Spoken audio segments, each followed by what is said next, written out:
Now I could access high-speed internet porn for free, and there was no lag. I started to watch videos that just got more extreme and more extreme, and this is like at 12 years old. It would have been younger, but we weren't like today. Like kids today, they start as young as 6, 7, 8. That's because they have this in their hand, and they have iPhone 16 Pros, and they're accessing every type of porn they want, unfortunately. And then I saw things that would create a supernormal stimulus in my brain, would explode in dopamine, and then it becomes like this norm of getting a fix at a very young age. And that's what I got hooked to. I got hooked on, this is how I can soothe, I can stay safe, and most importantly, I have control. And I think that's a lot of people don't understand. Internet pornography is control. Men come up to me who are like quote unquote legends in these rooms, and they would be like, I watch porn every single day and I need help. Wow, there's men with decades of recovery that struggle with internet pornography. That's when I started to go deep into the idea of why is our brain hooked? Why is a supernormal stimulus so powerful as cocaine? How is this possible? You're listening to Unhooked. Today, I'm sitting down with Jesse Harless. Jesse is the host of Entrepreneurs in Recovery, a therapist and nervous system coach, and a trauma-informed facilitator who works in the fields of addiction recovery and mental health. He's also a psychedelic concierge and experience curator and the author of 2 books.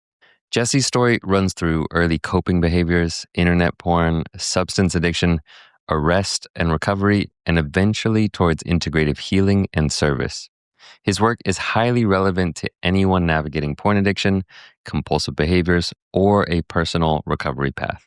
In this episode, expect to learn how early childhood experiences set the stage for compulsive behaviors like internet porn, why supernormal stimuli light up the brain, and how to break the cycle without shame, the role of community, values, and nervous system work in long-term recovery, when psychedelic-assisted work may help, and what dose, set, and setting really mean, and much more.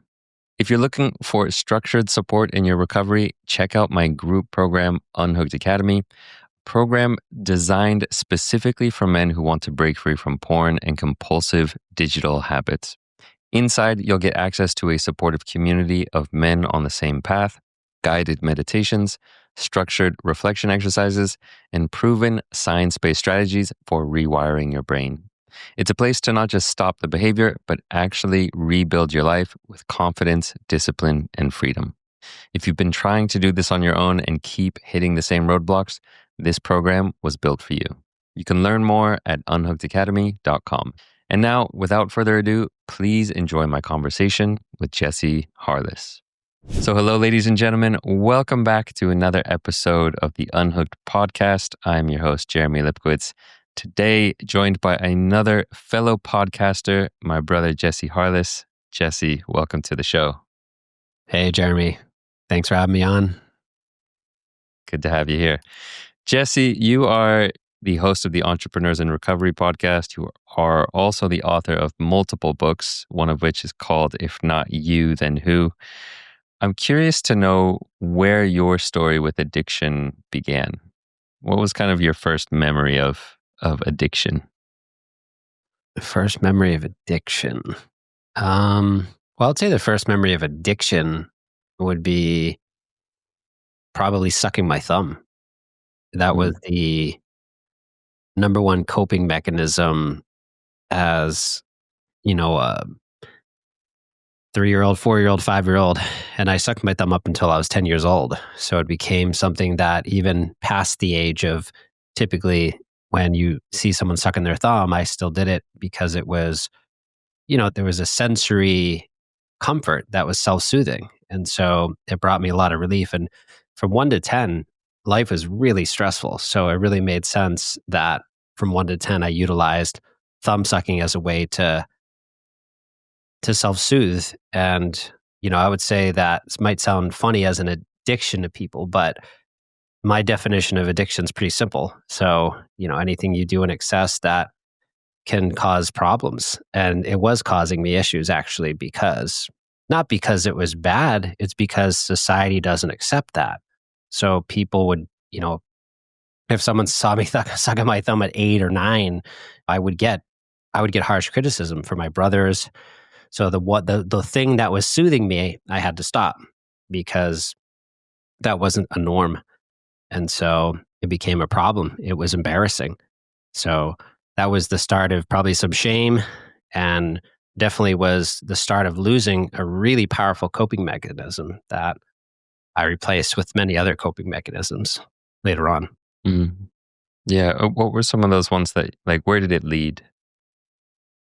Yeah. So, I mean, it led to anything that I could do to get outside myself. And I think the actual power and love that was within, I didn't know that it came from me. I was told that all of your accomplishments and all the things you do are outside of yourself. God did that. You did not do that. So I became obsessed with, okay, I'm not doing this. Something else is doing this. And I would say the next thing it led to was games, online gaming before it really blew up. This is like 93, 94, 95. And this is like when massive multiplayer online games or role-playing games were just sort of emerging.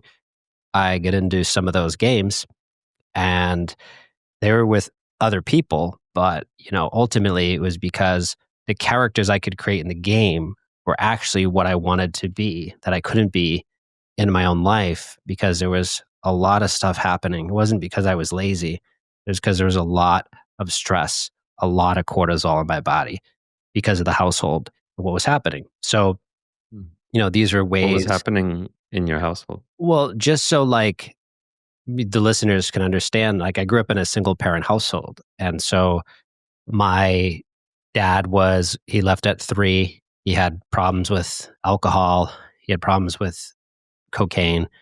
And he left when I was 3. And then it was in a car accident and it left him brain damage permanently. So he had, that's not what kept him from me fully. It was the alcoholism.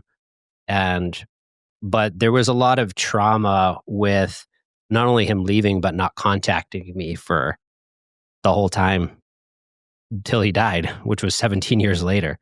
So there's this massive void of the masculine in my life, and it never got replaced. So, there was this chronic people pleasing, chronic fawning, chronic humor so that I could cope with what was happening, and something that carried right into adulthood. And so, so to be able to understand what could bring me relief, what made sense was those behaviors, because that's how I would get love, because it was a lot of stress. My mom raising 3 boys on her own and having to at sometimes have 2 jobs that she had to work. It was just a lot. And, so that's stress of the mother, which is the only parental figure, is coming into the child's nervous system. And I didn't know any of this until recently, but, able to understand and even understand my mom's world even more now and have more forgiveness. But I went through a lot of anger and rage. And so that was sort of the early years was filled with mental health challenges and addiction in the family, which ripped the family apart. Yeah. I share some of those kind of early addictions, not the sucking thumb, but video games was a big one for me. It's something I see a lot with men. And there is something about kind of that sense of escapism and also in those role-playing games where you get to become that character you couldn't be in real life. You get to be the strong hero, and there's something really comforting about that. It sounds like it kept escalating your addiction to the point of leading to your arrest. Tell me a little bit about that story. Yeah. So like no one ever thinks like one day they're going to be snorting cocaine and shooting heroin and taking Oxycontin and getting arrested, right? No one as a child believes that that's going to happen. And as a teenager. And so I didn't have issues with drugs and alcohol as a teenager, which many people I know who had struggled with addiction did. And I didn't. I was more of someone who liked to keep to myself, isolate. That was sort of my way of coping, and like disconnection and having a connection to like fantasy world or internet pornography, which is something we can get into later. So when I went to go to college at 18, I had no sense of self. I didn't have a sense of myself. I didn't have a clue really. But what I did know is I liked computers. So I went to college for computers and information technology, and I flunked every class. I flunked an intro to college class. And part of the reason I flunked every class is because I was learning about different substances that I hadn't used in high school much. But when I got to college, I was using a lot of just abnormally potent weed up in, from Vermont, and alcohol and some other substances. But it was just, that's how I started to connect with people. That was my way to connect. And so that led to flunking out of college, which then led to finding people that were getting outside themselves with other substances, which then led to, at 20 years old, this instance of my father passing away. Now, this is a man that was 17 years not in my life, didn't even communicate with me. But when I got that news, I had the opportunity to utilize cocaine for the first time that same night he passed away. And that was his drug of choice. So I was able to, get comforted with that substance that night. And I had a light bulb go off when I utilized that first line. Something in my brain said, this is what love feels like. This is what you're supposed to feel like. You've been missing out. And in some ways, it wasn't the wrong thought. In many ways, there was things in my brain turned on that weren't turned on, that did get turned on. And so that was the start of a 2-year journey that led to an arrest. I'll spare you all the details of the 2 years, but there was a lot of choices that are baffling that I made, and the self-abandonment, the self-harm, the chaos and the darkness I get into before the arrest. And by the way, it wasn't obvious. I was what you would call a functioning addict. People would have no idea the demons I was carrying. I would be someone who might sell you a cell phone in the daytime and be a manager of a store. And then at night I spent every dollar on coke and alcohol. So, I held 2 jobs. I held 2 jobs till I didn't hold 2 jobs, until it got to a really bad place where I was mixing all kinds of substances. And then eventually I came home from Florida. I moved to Florida as a cure. I was living in New Hampshire.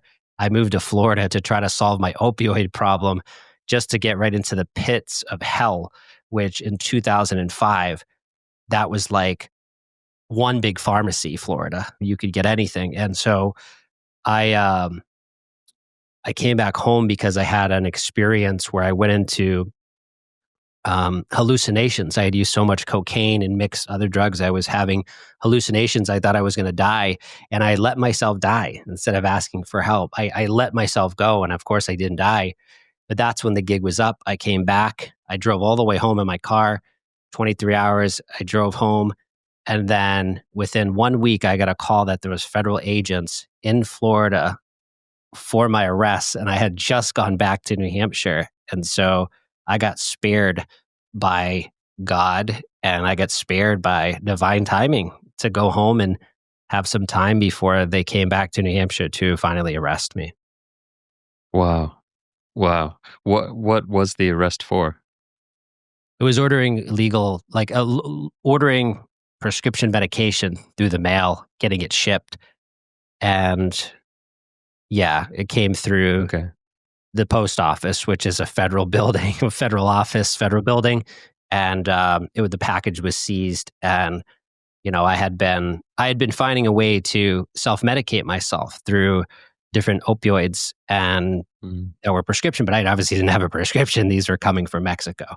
And so, they did an investigation. They caught up to me, And there's a whole bunch of other details that I'm leaving out, but I'll just spare you that. Yes, they caught up to me, and yeah, it was a real wake up call, to say the least, because I was Yeah. arraigned in a federal court on December 22nd, 2005. It was a big wake up call. Yeah. It's always funny, a few of the things you said really resonate. It's like just, it works until it doesn't. It's like all of us in addiction, we kind of think we're cheating the system, we're sneaking by, nobody's going to notice. We can do this on the down low, and that works until it doesn't. And then there's some moment of getting caught, or something cracking and it leaking through, and it sounds like it finally caught up to you. I also like that you use this term self-abandonment, because a lot of times we talk about self-sabotage in addiction and recovery, and self-sabotage can be kind of hard to understand. Like, it's a little bit vague, or like, what does that mean, self-sabotage? But self-abandonment, it feels so visceral, like I've abandoned myself, and I think that's really powerful.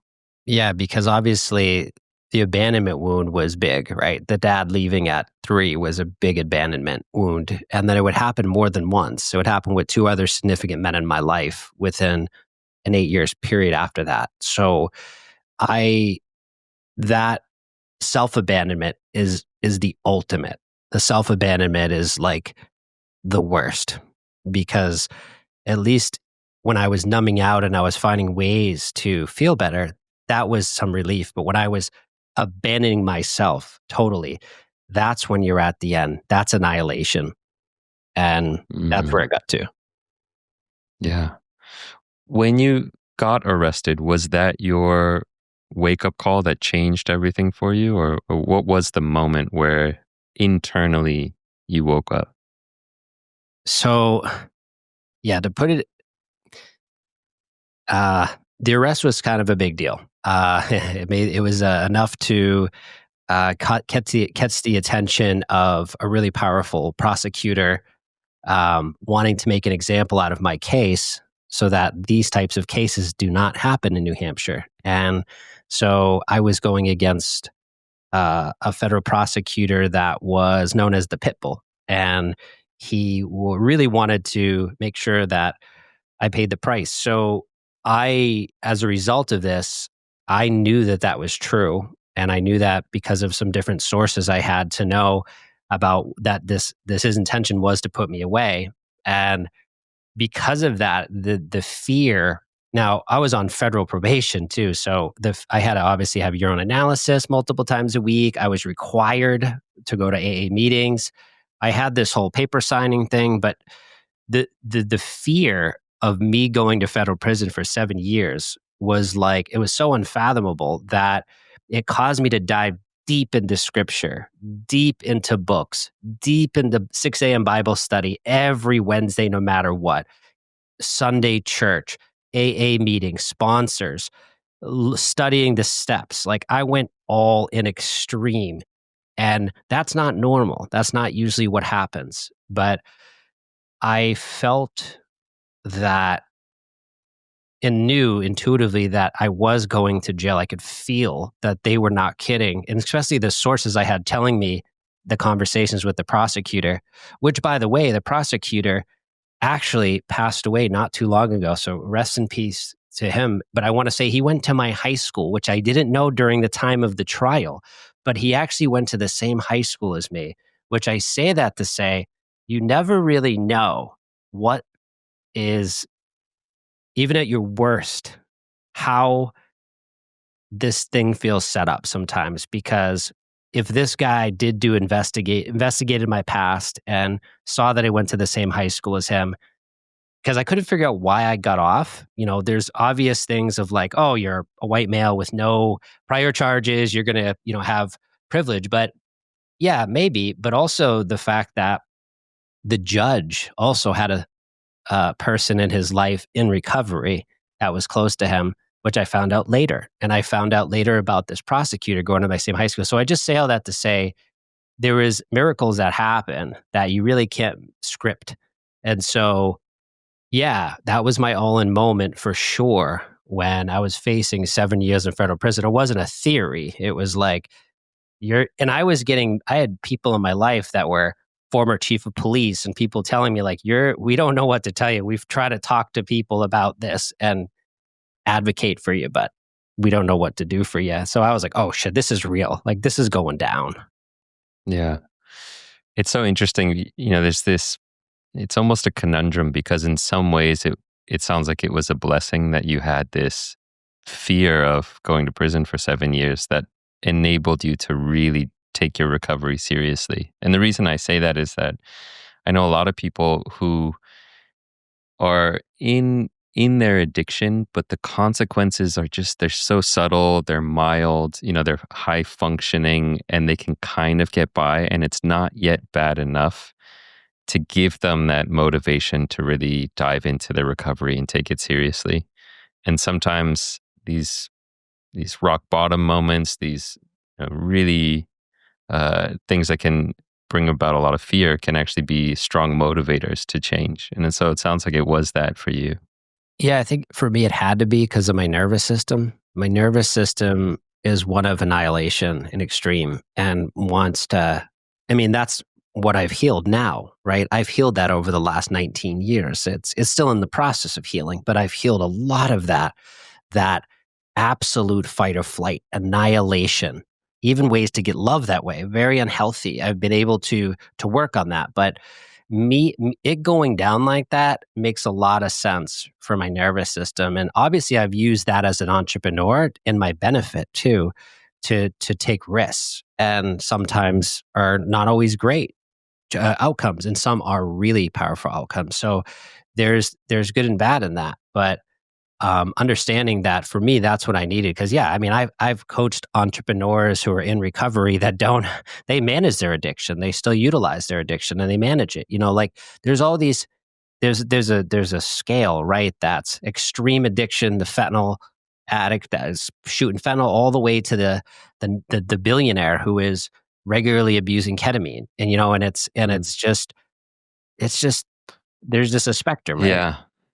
Yeah. And, when you brought up fentanyl, it's like, I could only imagine, especially in your story, because you were mixing all these substances and just searching for an escape. Like if you were around in the time of fentanyl and trank, like you could have been one of those So zombies, Yeah, I found recovery in 2005. So 2017 is where it really popped off, this fentanyl crisis, because how I know is I left my job in 2017, a career at Verizon, and I decided to go all in on my business called Entrepreneurs in Recovery, which I had dedicated my life to recovery and mental health and trying to help others to do so. And I would go to sober homes to speak to men and people would die. I'd go there and talk to them. And next thing you know, I get a message 2 months later, this person died, that person died. Fentanyl came in and crushed New Hampshire. It crushed a lot of places, but the overdose death rate,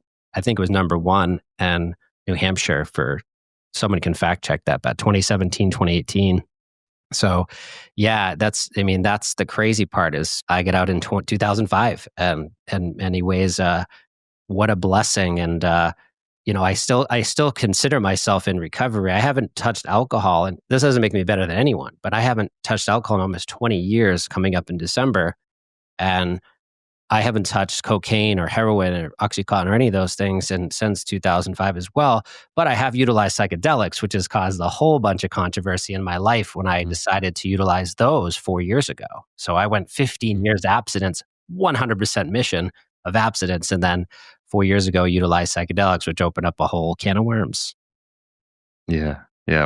We'll definitely want to explore that. I want to make sure to dive a little bit into just recovery in general and what was kind of very important for you. What was powerful in terms of the things you were learning? What really made a difference for you? Was it 12-step type recovery? Was it prayer? What were the things that really made a difference for you in recovery? Well, I was required by the courts for 3 years to go to AA. That's unusual too. I don't even know if that's legal actually, but that's what was required in my process. And, so I met men in the very first meeting I went to that reached their hand out and said, "Hey, welcome." And I had a positive experience. Some people don't have a positive experience of 12 steps. So not only was I forced to do it, even if I didn't like it, but I was able to meet men and some women too, but really a lot of men that were serious about their recovery, and they were far from perfect. They were angry. There were all sorts of issues they had, but overall there was a communal capital, and that's really the goal that's in any of these types of recovery groups, is the community, the power of the community, and the power of stories and the values that those communities hold. So obviously, like the 12 steps are sets of principles and values that many don't agree with, but you weren't in my life for 15 years and during my run of AA, and when it helped to meet my best friend, and people are still in my life today, that it taught me about the importance of integrity and being true to my word and helping men. And it set the foundation for helping others, coaching others later on. But in the beginning, what really helped was the community, and having that community, which obviously I avoided like a plague growing up. And so having that community, and then having values and principles to stand behind.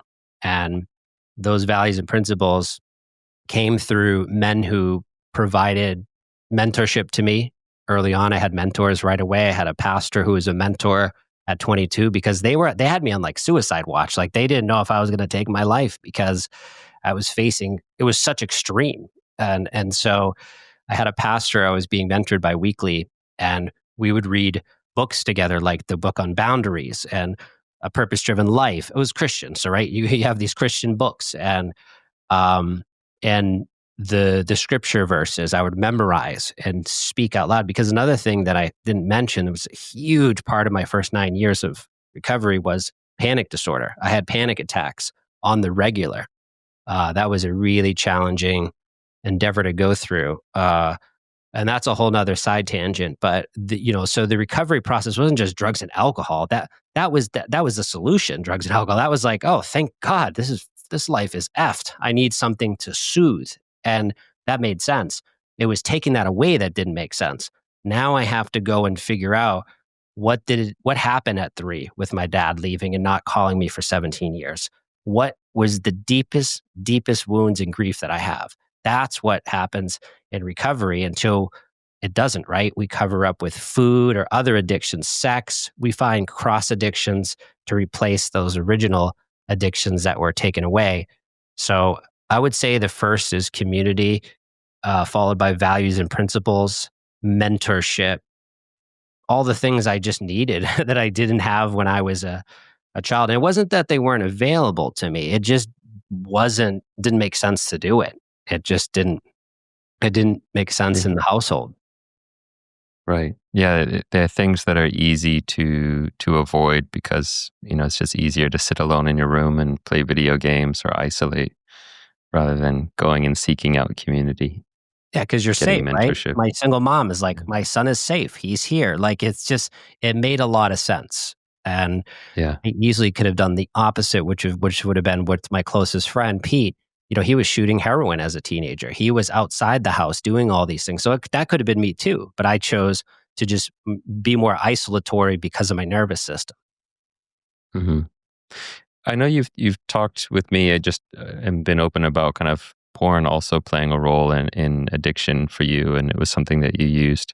Tell me a little bit about your relationship with that, and when you noticed that was part of this addiction spectrum for you. Yeah. So, I mean, like you, my relationship with porn started very young. My mom worked for an internet company as a second job, broadband internet. And this is when broadband internet had just arrived. This was before AT&T had broadband. And this company she worked for, I was on the dial-up, and I was still trying to like look at nudie things at the dial-up, but it wasn't serious then. But as soon as the high-speed internet came, now I could access high-speed internet porn for free. And there was no lag. It was just, so I started to watch videos that just got more extreme and more extreme. And this is like at 12 years old, this is at 11 and 12. It would have been younger, but we weren't like today, like kids today, they start as young as 6, 7, 8. That's because they have this in their hand and they have iPhone 16 Pros and they're accessing every type of porn they want, unfortunately, at that age. At our age, obviously that was different, but that started that broadband internet gave me the opportunity to high-speed internet porn. And then I saw things that would create a supernormal stimulus in my brain, would explode in dopamine. And then it's like, okay, then you develop like, even masturbation. It becomes like this norm of getting a fix at a very young age. And that's what I got hooked to. I got hooked on, this is how I can soothe, I can stay safe, and most importantly, I have control. And I think that's a lot of people don't understand. Internet pornography is control. You have control, or perceptual control. You're perceiving, you can control your reality because there's no give or take. You get your access to everything at the palm of your hand. And so, yeah, that was the start. Yeah. It was around 12. Yeah, I mean, it's all addiction. It's not just porn. It's every addiction is that attempt to control our inner world. It's like, oh, I don't want to feel this feeling. Let me control it with some substance or behavior. Let me, self-regulate and give myself a little good feeling from whether it's porn or some substance. Control's really at the heart of a lot of it. It's interesting also, you mentioned kids these days. Like when we were young, it started with dial-up, right? You had to download a single photo at a time. And if we had access to what we have is available now, it's kind of like the difference between, cocaine and fentanyl. It's like that discrepancy of how much more powerful these things are. And to be a young kid with access to these things, it's a scary idea. Yeah, the world today of internet porn is very different. Back then it was extreme. There was, but today it's beyond extreme. It's just, and that's kind of the denial that we live in, right? In this world, it's like, oh well, like it's baffling. But at the same time, I'm also a very passionate person about things, so I try to stay calm about this stuff. But it's just really interesting that you have access to the most 4K crystal clear, any type of porn you can think of, you can access instantly for free. But if I wanted to access free education to be able to be successful as an entrepreneur and be able to change my life as a sovereign being, I would have to go through all these paywalls and firewalls and courses and all. It's like, it's so twisted that I could access that. And I don't know, people think about that. Like, think about what I could access for free, which is high speed, crystal clear porn, any fantasy I want, but I can't access education for free. I can't access most of the proper diets that I could be utilizing for myself for free to really go into it deeply. Because once you go deep, Yeah. you hit a paywall and you got to pay. So yeah, you could say that about porn, but not really. I mean, you really could access, and that's been my experience, because I've had my own experiences with relapsing back into porn, which obviously that word is triggering for people. It's just, I've had my stints of no internet porn, and then I've gone through really deep grief, and just even working with therapists have literally been like, F it, I'm going to do this. And I utilized bringing internet porn back, and then I stopped again. It was like, okay, this is not what I ultimately want. But I also don't have the shame, this idea of what is the root of why I'm doing this. Like, why am I still doing this? And that's when I started to take it serious. So 2014, and it's not that I never watched again, but I started to really take it serious. Like when people go, hey, I really want to become a collegiate soccer player, they take it really serious, right? It's like, that's how I treated it. It was like a job. Like, I really need to focus on this. And do most humans have to focus on things like that? No, their nervous system is not jacked up, or they don't have these underlying, roots of trauma or issues. So they don't have to put in the effort. They can just come and go as they please. That's not my nervous system, and that's not my story. And many, many men and women I know, that's not their story. So that's who I'm talking to, is those men and women who have those nervous systems or have those makeups that they're highly sensitive. And this stuff is very potent, and it's a way to find relief. As twisted as that may be, it does help you to find relief. Yeah.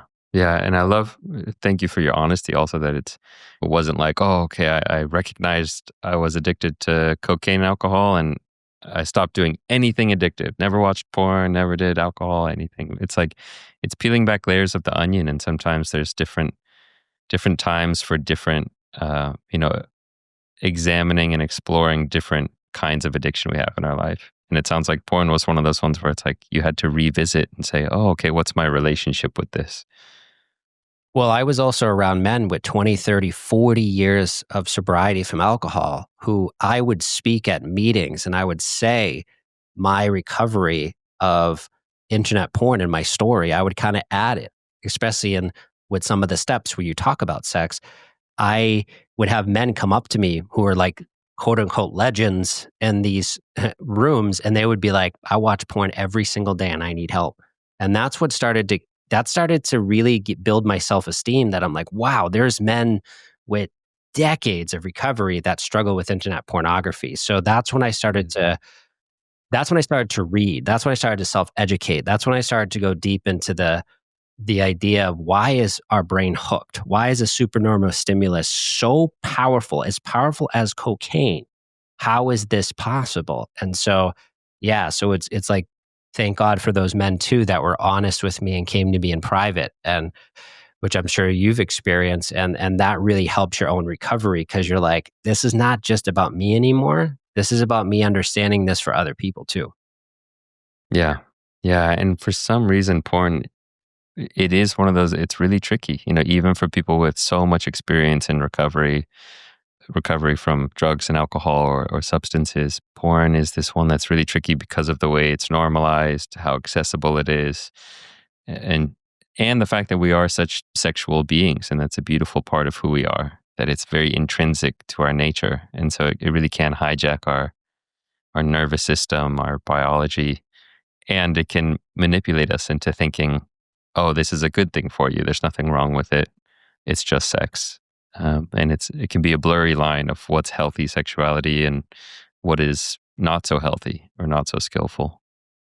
Yeah, and I think that's the letting go of the shame of all this. Like, I beat myself up for so long with shame and embarrassment. And, I put the bat down because I realized that all I'm doing by keeping that shame cycle there is I'm opening the door for me to come back to numbing out to these behaviors. So that's really the deceptive part of this. It's like, well, I just can't do it. And I keep, and this happened and that happened. And it's like, what I'm really saying is, I'm still going to use internet porn someday. That's really what I'm saying with that. And then one day it's just like, dude, I'm just tired of feeling this way. I'm tired of feeling shame about this. So I'm going to choose to do it, and I'm going to just walk away with my choice to not do this anymore. Now, I know that someone might hear that and say, well, that's easy for you to say, but I'm talking about a cycle that has gone on since I was 12. So I was able to, at some stage, be like,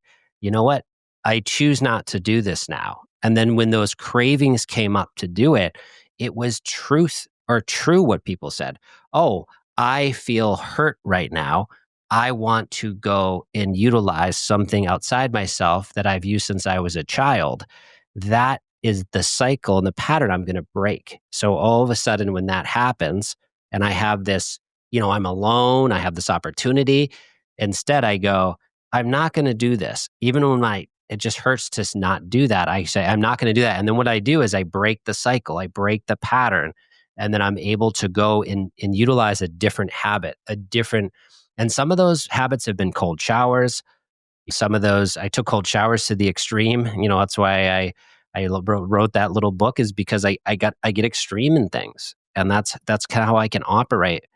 But at least I know myself better. I know I'm prone towards codependency. I know I'm prone towards extremism and addiction, annihilation, all these things. I know that about myself. So why don't I learn meditation? Why don't I learn earthing? Why don't I learn nature bathing? Why don't I learn surfing? Why don't I all these things that will help me to soothe my nervous system when it gets lonely, I get afraid, my amygdala is completely overactive. I have no control over my prefrontal cortex. It is just wants to sabotage. well, how can I get a hold of that? And I can utilize these different other skills and habits that I've utilized along the way with tons of mistakes and failures. And that's where I got sick of beating myself with the shame. It's like, I'm doing more than most humans on the planet when it comes to this recovery process. So let me just stop beating myself up with this bat. And that's when I stopped beating myself up. And that's when things changed. It was like, let me breathe. Let me be human and let me just breathe. And I allowed myself the permission. No one did that for me. Yeah. Yeah. When you can become your own best friend, like when you can really become an ally in your own journey. Because so many people, it's like you're fighting the battle on the addiction front. And at the same time, you're fighting this enemy within you, this kind of your own mind who's beating you up left and right. But if you can have the person inside of you be an ally, it just makes the whole recovery journey so much easier. Yeah, I mean, some people have utilized like this idea of an inner child where I want to speak to my inner child. And then some people hate that idea. It's so funny when you find something to yourself that you think's groundbreaking, revolutionary, and you go really deep on it, you always find people who hate those ideas. And then the people pleaser in me goes, well, now I have to find another idea that, and what I realized too with that is that's another way to fawn and people please. So now when I utilize something like the idea, the concept of the inner child and the wounded inner child, I went really deep in. I literally interviewed the founder of Inner Bonding, and I went so deep in all this, but it was really helpful for me. And it still is that concept is helpful to know that there's a part of me that wants to self-sabotage. It wants to just act out. It wants to eat all the seed oil Pataconi chips in Costa Rica every night by the bag. It does. There's things in me that want to, but that's also there's this part of me that's this child that just wants love and attention and wants to act out, and I have to bring that loving adult in me that I've over time built through the fire and the ashes to then be like, hey, buddy, it's okay, it's all right. You don't. I'm here for you. You're not alone, and it's like I have to talk to myself sometime in that way. And that's self-love and that's self-soothing. That's stuff that I didn't know as a child. I didn't know as a teenager. I didn't know as a 20-year-old. I had no idea I could do that for myself. And so, and then believe it. Believe it's when you're saying that to actually trust yourself, to have that self-respect, the self-love, to then listen to yourself. That took a while for me to be able to trust myself, to then go, I am going to be okay. This will work out. And giving myself more credit in that department. And, I took a lot of good people in my life to co-regulate with too, not just self-regulate, but co-regulate with the right mentors, the right coach, the right therapist to be able to then see a reflection of what was actually happening in my world, in my body, in my nervous and in my mind. And that's what we're here to do, right? That's why you have this podcast. That's why I'm on the podcast. It's because we were fortunate to find those people. We were fortunate to find ourselves in these extreme ends of addiction. I want to talk about psychedelics because I know that's a big part of kind of your work now and what you're up to. And I guess, what's the big picture here for someone who's listening who is struggling with addiction, struggling with compulsive behaviors, whether it's porn or social media or something else, substances? If they're not very familiar with psychedelic work, what is the kind of 20,000 foot view, the big picture promise of what psychedelics can help us with?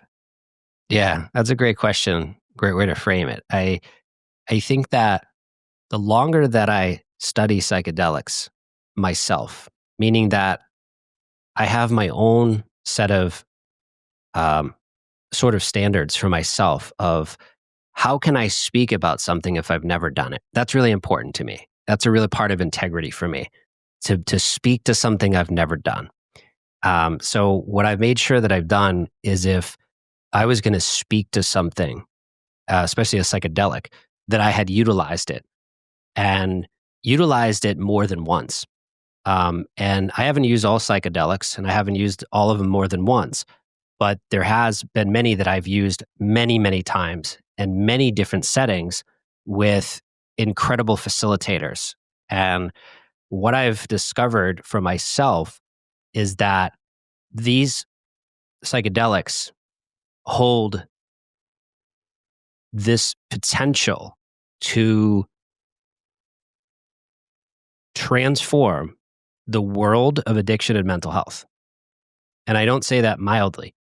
I say that because let's take ibogaine, for instance.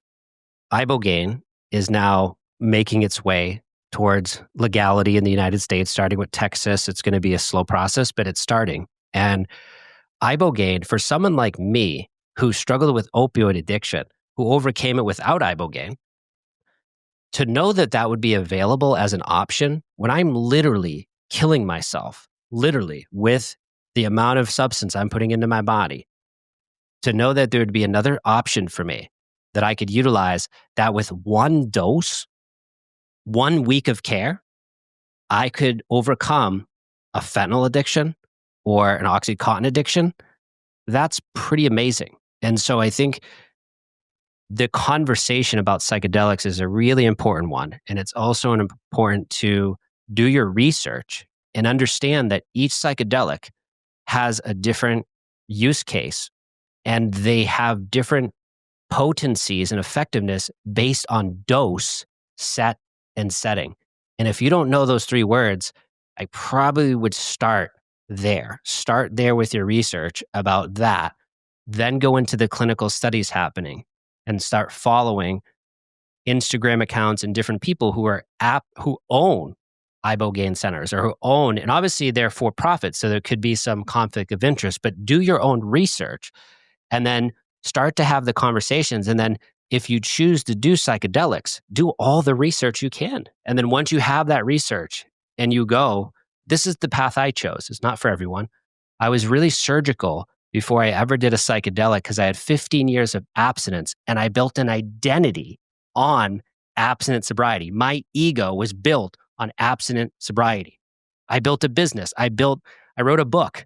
Okay. This was on this idea of sovereignty, entrepreneurship, but abstinence.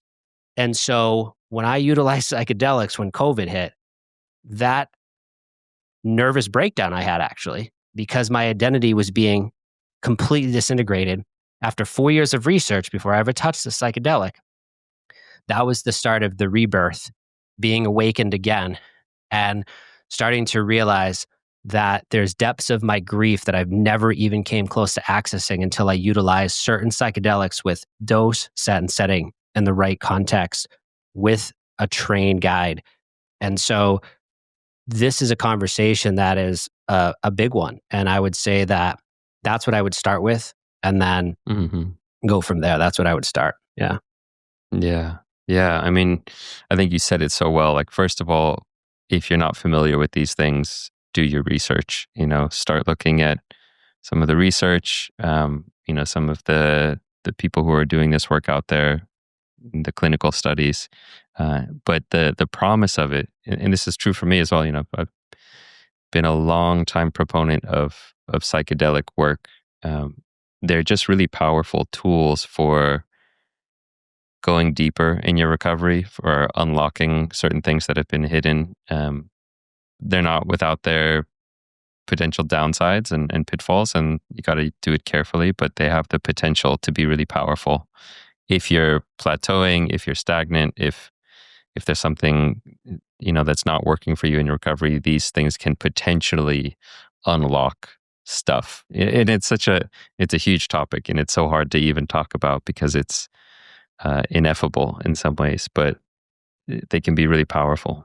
Yeah, because we also have to talk about psychedelics in the sense of the different use cases, like I mentioned, right? So if we're talking about indigenous use of psychedelics, that's very different in many ways than this idea of how I opened up when I said how they can be utilized for mental health and addiction. That's not where they originally came from, right? So I'm saying that psychedelics have become this use case for addiction, mental health, all these things. But these are not words. These are not words that, let's say 1,000 years ago, 500 years ago, they were utilizing psychedelics for, right? And so I think that that's really important too, to understand where do they come from? What were they utilized for? And then why are we so obsessed now with this so-called psychedelic renaissance happening with healing addiction with them and mental health. So we want to really look at all of the sides of this and think about, okay, how does this fit into the current narratives? And how does this fit with my own healing journey? And so I think it's very easy to dismiss something that we do not understand, we have never experienced, and we have not done the real deep dive on why these are now. Why is this happening now? And I think that's really important. So like for someone like me, obviously I'm coming from the angle of not an indigenous lineage. I wish that sounds amazing. But instead I could make friends who are in that path, and I can ally with them and learn from them. But for me, I'm coming from the angle of addiction and mental health. And then once I did this for mental health and getting to this deeper grief that I held, I actually realized that they can also open you up to incredibly powerful, ineffable experiences of the divine. And so that became a whole nother use case, which many people utilize psychedelics for that use case. So that's what I'm saying. You have to, what is your motivation to use psychedelics? Why now? Most people come into my world that reach out to me. They're not coming to use psychedelics to meet God. They're coming to me because it's the last resort for this person. And I wish it wasn't the last resort. I wish they had tried this, halfway through. But a lot of people are coming as a last resort for information for me. Yeah. Well, I also think that you kind of set this up as there's these different use cases. Like, are you coming from mental health and addiction recovery, or are you, coming as a part of a spiritual tradition to connect with the divine? And in some ways, it's easy to say, yeah, these are disparate things.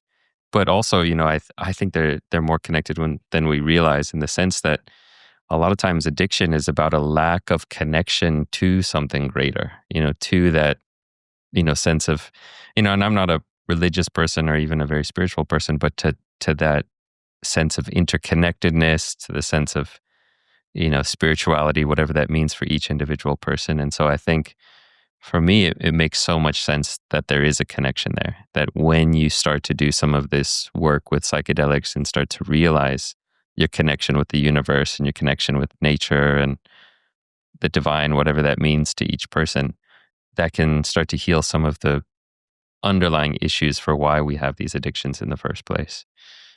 Yeah, for sure. Even addressing like religious trauma. A lot of people have religious trauma because they grew up in religious households and it was traumatic. That's the word. And I know that's a hugely overused word, but it has been for many people. And I think that, another use case for psychedelics done in the right set and setting, the right guides for people could be healing religious trauma as well. And so, there's a lot there, but I would say that overall, for me, coming from my path, it's exciting. There's obviously, you have a lot of caution too, but like we need to talk about it. It's just like internet pornography. It's like, why are we talking about this? It's the same with the psychedelics, and obviously there's legality issues and there's roadblocks for its advancement, but those are starting to chip away.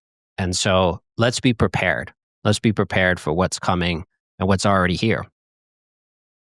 Yeah. And I guess for anyone listening out there, I mean, your podcast is a great resource, for people to start to explore some of those topics. You're talking a lot about psychedelic work and interviewing really cool people who are doing some of that facilitation work. So a little shameless plug for your podcast over there. Yeah, thanks. Yeah, Jeremy was just on the show too. His episode came out, last week? Or was it 2 weeks ago? So listen to Entrepreneur's Recovery episode with Jeremy and check out all the stuff he was talking about when it comes to his journey and how to help with internet pornography. And that's what I'm saying. These conversations are just like, my shyness, my introversion, all these things that I grew up with and walked into adulthood with, they were burnt out through the fire and the flames of realizing that if you can have one or two people hear about your recovery journey, it can literally be life or death for people. And so, and I learned this early on with one of my first coaches and mentor. He was like, you not telling your story is killing people. He said it directly to me right when I started my journey, right when I started the entrepreneur journey. and it stuck with me. And that person's very successful today. One of the most successful people I know in the space of whatever. I don't want to use thought leadership, but like has a big following, and he shares a lot of his messages. And so, yeah, for anyone listening too, that's not wanting to share their voice, and we have a lot of voices showing up now, but I think we need voices to share about a journey of the power and testimony to your recovery. Which obviously, when we say recovery, I'm not talking about 12 steps. I'm talking about that's an both and there's so many paths to recovery. So that's really the goal with Entrepreneurs in Recovery, is just what are all these different paths, including psychedelics, that people have utilized, and it's what a fascinating journey it's been to be on that journey. Yeah. Well, thank you so much for coming on the show. I mean, I really appreciate, and yeah, you're doing great work out there in the world. For anyone who is listening who wants to connect with you more and learn about your work, where should they go? I would say go to my website, jesseharless.com, or go to YouTube at Jesse Harless, or Instagram, Jesse Harless 222. Those are the places. If anyone messages me too, I respond. I mean, I'm sure like you, I get a lot of different messages in a day, but if anyone resonates with this or is looking for guidance and help, reach out to Jeremy for what he does. Reach out to me if something resonated, because right now my main work is the psychedelic concierge work. So if that resonates, then reach out on one of those three sources. Awesome. Well, thanks again for coming. And that's it for today, folks. Tune in next time for another episode of the Unhooked Podcast.